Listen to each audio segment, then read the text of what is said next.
Sea of Stars is like a great genre film by a skilled director. It looks and feels familiar.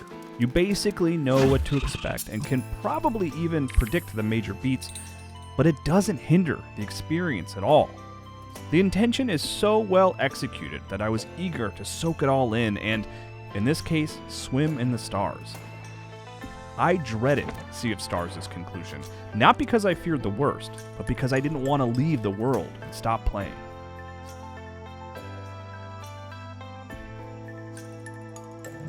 Overtly inspired by 16-bit RPG greats like Super Mario RPG and primarily Chrono Trigger, Sea of Stars is a journey about a group of friends that grows in size and experience throughout an approximately 25-hour adventure.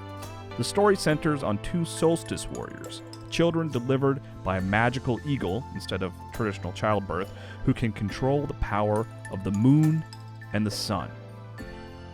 What begins as an adventure about defeating a monster doesn't take long to turn into something bigger than everyone involved in ways that impressively feel both small and personal, and huge and epic when necessary. Ultimately, Sea of Stars is a story about the burden of responsibility, and gods, and magic, and friendship, and it does a good job of showing all sides of the story.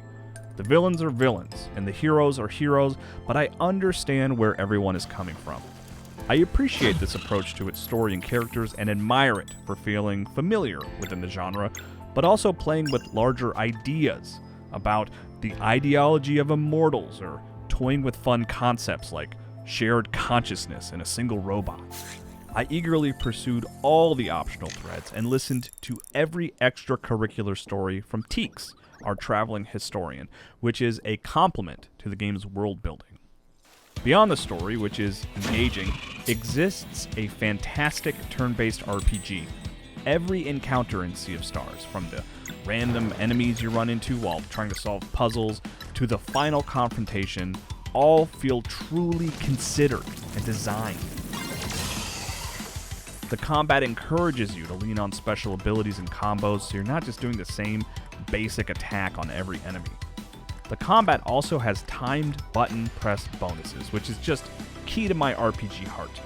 Getting an extra few hits or taking less damage from an attack with a timed button press is always a joy, and it feels particularly rewarding in Sea of Stars. With the emphasis on special character-specific abilities, scenarios feel like puzzles, but do so without leaning too much on the same solutions. It also goes out of its way to not punish you for experimenting and using everyone in your party. Sea of Stars is a game where new members join your party late in the journey. But I used and understood the fashionably tardy as much as, if not more, than the core party. It makes everyone feel essential, which is not how I typically feel about RPG party members.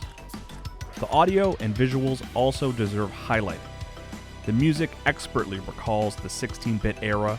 Plenty of its tracks and music cues are still looping in my head. The soundtrack does a great job of establishing specific themes early on, and then playing with them in new ways later in the story. The pixel art is fantastic, with every environment brimming with detail and color. Huge scale characters and bosses are awe-inspiring, and the lighting effects that, admittedly would have been impossible on a 16-bit console, for being honest with ourselves, makes everything feel alive. Changing the time of day, a frequent effect leveraged for solving puzzles, looks particularly impressive, and I never tired of seeing it.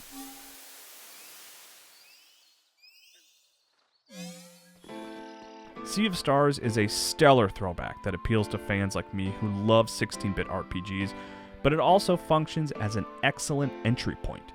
Annoyances that hindered early games that inspired Sea of Stars are nowhere to be seen. Simple actions like moving around the world feels great, the story picks up quickly, and farming experience is effectively unnecessary. It all leads to a smooth, consistently thrilling adventure with fun combat, all in a gorgeous and inviting world.